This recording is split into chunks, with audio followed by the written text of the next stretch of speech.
Section 7.3, part 3. Let's do another example with a Venn diagram. So this one says that this is example 6. Among 500 freshmen pursuing a business degree at the university, 320 are enrolled in an economics course, 225 are enrolled in a mathematics course, and 140 are enrolled in both an economics and a mathematics course. So what's the probability that a freshman selected at random from this group is enrolled in? And they asked me several questions. Well, because we recognize there's an intersection here, we're immediately going to make a Venn diagram just to organize our thoughts. Okay, we know that there are 140 that are enrolled in both. So that's going to be my 140 that are sitting in the middle. 320 are enrolled in an economics course. So we know that these two regions together have to add to 320. So 320 minus the 140 is going to leave us with 180. We know that 225 are enrolled in a mathematics course. So 225 minus that 140 is going to leave us with 85. Altogether, we had 500 freshmen. If we add the 180, the 140, and the 85 and subtract them from 500, so 500 minus the sum of what's already on the board, that'll give me how much is left over in our universe, and it comes out to be 95. Now, we are asking about probabilities here, so remember we need the size of the sample space, which is going to be that 500 when we've got to find these probabilities. So the first one is asking me for the probability that randomly chosen freshman is enrolled in the economics and or a mathematics course. So that, remember, we talked about that and or meaning the union in this case. So the union in this case is the 180, the 140, and the 85, all over the 500 that we know we have, because they're asking for a probability. That number has to be between 0 and 1. All over the 500. We know that that sum is 405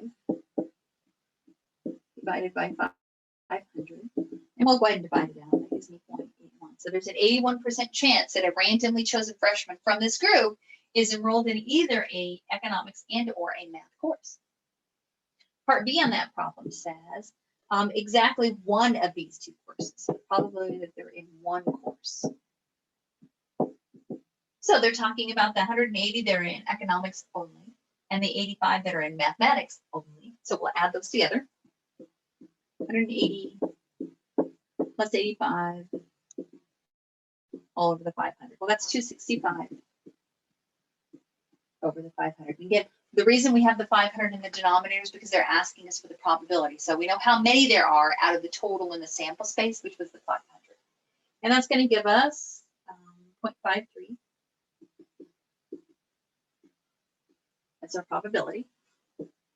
And finally, part C says neither course. So the probability of neither course, well, those are those 30 people, the 95 people, sorry, that are sitting outside of our economics and math. So that would be 95 over 500, which comes out to be 0.1. No. Okay, let's try another one, but let's put in another set so that we'll have 3 sets. So this is example 7.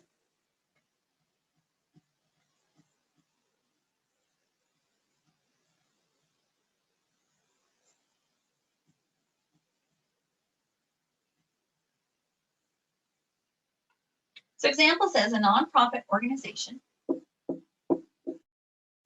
conducted a survey of 2,140 metropolitan area teachers regarding their beliefs about education problems.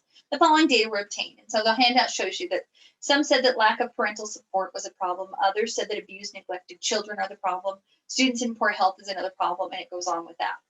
So we're going to go make a Venn diagram. And we have 3 sets.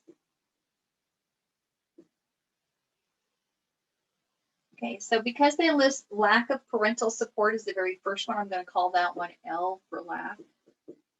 The next one they mention is the abused and neglected, so we'll call this abused over here. So we'll use an A for abused. I get spelled correctly. Abused. And then the last one is health problems. So down here we'll just call them health. So we'll abbreviate them as an L, an A, and an H. Starting in the very middle, there were 40 that said lack of parental support, abused and neglect, and students in poor health are the problem. So we're going to put that 40 right smack in the middle. and then start subtracting our way out. We know 140 said that abused and students in poor health. So abused and students in poor health have to add to 140. We have 40 already. So we'll put 100 there. 110 said lack of parental support and students in poor health. So that's these two. We've already got 40. We need 110. That's going to put 70 there. 120 said lack of parental support and abuse. So we need 120. We've already got 40. So that puts 80 over here. 680 said students in poor health. So 70 plus 40 plus 100 subtracted from the 680 gives me a remaining 470. Now, if we add the circle, the set that makes up our health, we should get a total of 680.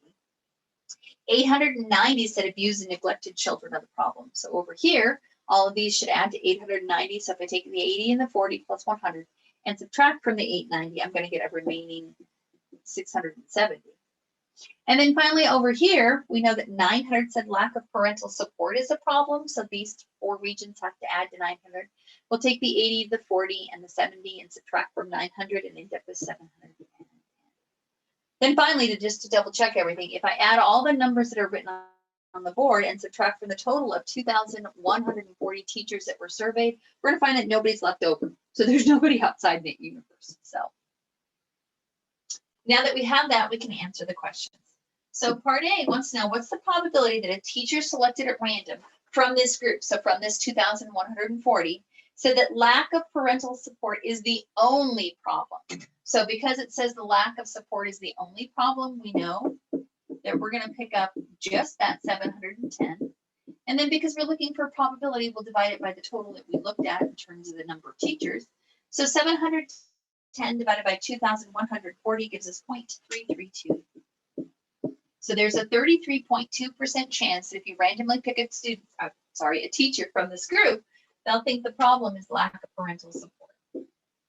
Part B says, what's the probability that a teacher selected at random from the group said a problem other than these three is hampering students' schooling? Well, these three were it. There was nobody left outside of this. So probability of other is going to be 0 out of the 2140, which is just 0.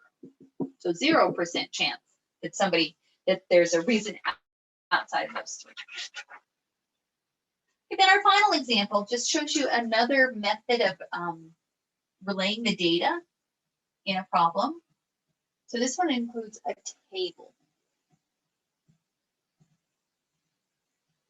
This is example 8. So in a poll conducted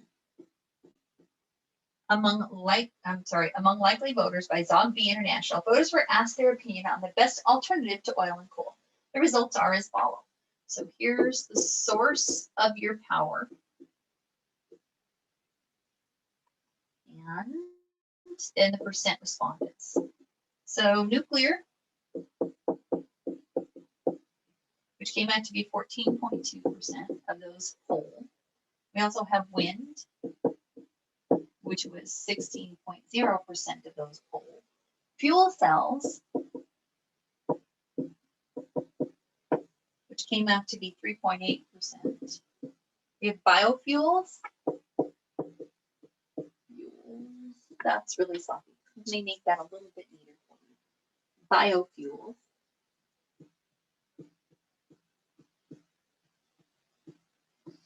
Which are 24.3%. We have solar,